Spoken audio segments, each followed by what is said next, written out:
I made a plaque in 2007.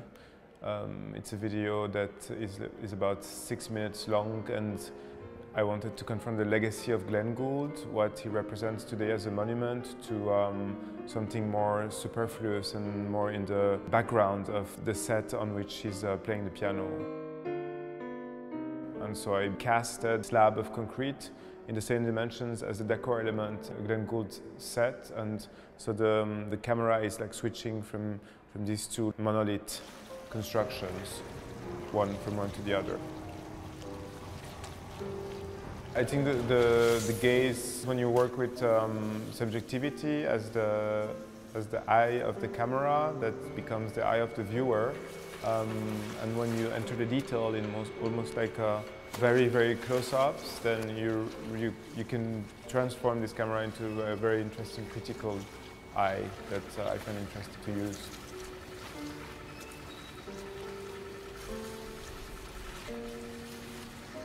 The bench is called Drag Bench. It's a copy of a marble bench, but made of plaster. You can still sit on it, but it's like the poor material trying to imitate the noble material. The benches are also pedestals for other accompanist work that are always placed on top of them.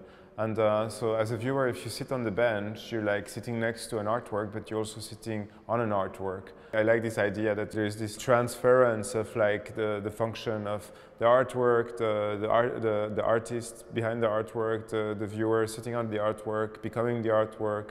And I think it's like this playfulness, this object that is longing for, you know, some kind of physical investment that is cool.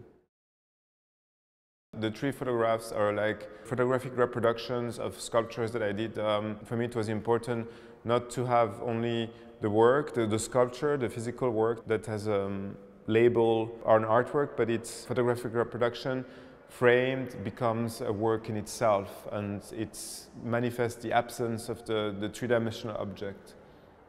For me it's interesting to not limit myself to one medium, because it's like the constellation of like works that I can create in a body of work that like inform each other. And you know, it's so interesting to go from you know, like thinking of the body in space in relation to the three-dimensional sculpture, then the body in the photograph, or the body of the viewer performing, which like, you know, pushes towards the idea of performance, and like it's all different medium angles like to approach one subject, and like I could only multiply that if I could.